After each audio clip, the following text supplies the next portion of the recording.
دنیا تیزی سے بلٹ ٹرینز کی طرف بڑھ رہی ہے، لیکن کیا آپ جانتے ہیں کہ دنیا میں کچھ ممالک ایسے بھی ہیں جہاں آج کے دن تک ایک بھی ٹرین نہیں چلتی؟ آج ہم بات کریں گے دنیا کے 10 ایسے ہی ممالک کے بارے میں جہاں کوئی ریلوے سسٹم موجود نہیں ہے، اور ان کی وجوہات کے بارے میں بھی جانیں گے کہ آخر اس ترقی یافتہ دور میں وہاں پر ٹرین سسٹم کیوں نہیں بنائے گئے۔ تو چلیے پھر آج کے ٹاپک کا آغاز کرتے ہیں۔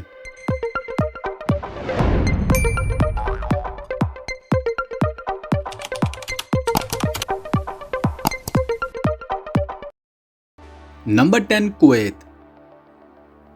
دوستو، کویت ایک امیر ملک ہے، لیکن یہاں کی آبادی ابھی کم ہے، اور پیٹرول سستا ہونے کی وجہ سے ہر گھر میں ذاتی گاڑیاں موجود ہیں، جس سے پبلک ٹرانسپورٹ کی ضرورت کم محسوس ہوتی ہے۔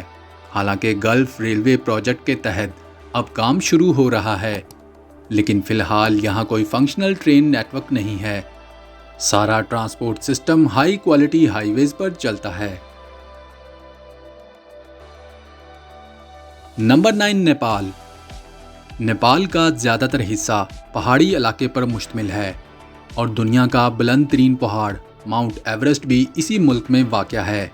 لہٰذا اسی پہاڑی علاقے کی وجہ سے اس ملک میں ریلوے سسٹم لانا ایک مشکل ترین عمل ہے۔ اگرچہ یہاں جنک پور میں ایک چھوٹی سی لائن موجود ہے جو انڈیا سے ملتی ہے، لیکن پورے ملک کے اندر کوئی بڑا ریلوے نیٹ ورک نہیں ہے۔ نیپال کے پہاڑی علاقوں میں روڈز اور فلائٹس ہی سفر کا واحد ذریعہ ہیں۔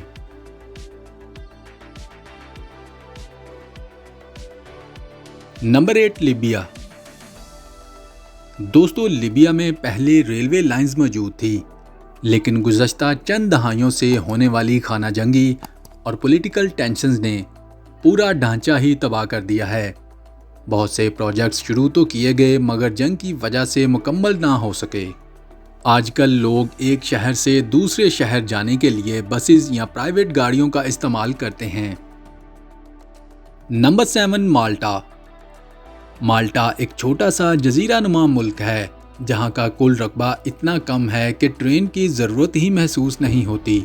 یہاں 1931 تک ایک ٹرین چلتی تھی، مگر موٹر کارز اور بسز کے آنے کے بعد اس کا استعمال ختم کر دیا گیا، کیونکہ یہ فائدہ مند نہیں رہی تھی۔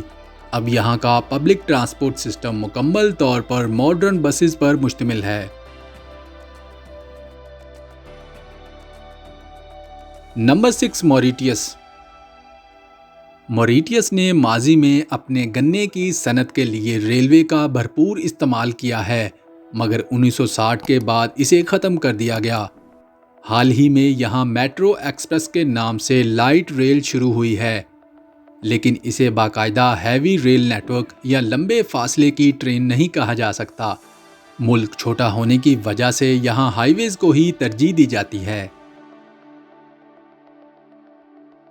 نمبر 5، سورینیم۔ ساؤتھ امریکہ کا یہ ملک قدرتی وسائل اور گھنے ایمیزون کے جنگلات سے بھرا ہوا ہے۔ جہاں روڈز بنانا ہی اتنا مشکل ہے تو ٹرین کا سوچنا مزید دشوار ہے۔ پرانی کچھ لائنز ماضی میں بنی تھی جو اب ناکارہ ہو چکی ہیں، اور جنگلات نے انہیں مکمل طور پر ڈھانپ دیا ہے۔ یہاں کا زیادہ تر ٹرانسپورٹ سسٹم پانی کے راستوں اور چند بڑے ہائی ویز پر محدود ہے۔ Number 4، Papua New Guinea. دوستو، اس ملک کی جغرافی بہت ہی دشوار ہے، جہاں گھنے جنگل، دریا اور اونچے پہاڑ موجود ہیں، جس سے پٹری بچھانے کا خرچہ بہت زیادہ آتا ہے۔ یہاں شہروں کے درمیان فاصلہ بھی بہت زیادہ ہے، اس لیے یہاں لوگ ہوائی جہاز یا سمندری کشتیوں کا استعمال زیادہ کرتے ہیں۔ یہاں کبھی بھی کوئی باقاعدہ ریلوے نظام قائم نہیں ہو سکا۔ Number 3، Cyprus. سائپرس میں 1905 سے 1951 تک ایک سرکاری ریلوے سسٹم چلتا تھا، مگر معاشی نقصانات اور پیسنجر کی کمی کی وجہ سے اسے ہمیشہ کے لیے بند کر دیا گیا۔ ملک کا سائز چھوٹا ہے، اس لیے روڈز کا نیٹ ورک ہر جگہ تک کی رسائی کے لیے کافی سمجھا جاتا ہے۔ اب یہاں پرانی پٹریوں کے نشانات صرف میوزیمز یا تاریخی مقامات پر ہی ملتے ہیں۔ Number 2، Iceland. Iceland میں ریلوے نہ ہونے کی سب سے بڑی وجہ یہاں کی سخت جیوگرافی اور آتش فشاں کے پہاڑ ہیں۔ اس ملک کی آبادی بہت کم ہے اور زیادہ تر لوگ ساحلی علاقوں میں آباد ہیں، جہاں کار اور بس کا سفر زیادہ آسان اور سستا پڑتا ہے۔ اس کے علاوہ سخت برف باری اور گلیشیئرز کی حرکت بھی پٹریوں کو بار بار نقصان پہنچا سکتی ہے، لہٰذا انہی وجوہات کی بنا پر اس ملک میں ریلوے لائن ہونا نہ ہونے کے برابر ہے۔ نمبر 1، بھوٹان۔ بھوٹان کا زیادہ تر حصہ ہمالیہ کے سخت پہاڑوں پر مشتمل ہے، جہاں گہرائی اور اونچائی کی وجہ سے پٹری بچھانا انجینئرنگ کے لحاظ سے انتہائی مشکل اور مہنگا ترین کام ہے۔ یہاں کی سڑکیں بھی دشوار گزار ہیں، اس لیے یہ ملک مکمل طور پر اپنی روڈ ٹرانسپورٹ اور پروازوں پر انحصار کرتا ہے، حالانکہ اب انڈیا کے ساتھ مل کر کچھ سرحدی علاقوں کو جوڑنے کا منصوبہ بنایا جا رہا ہے۔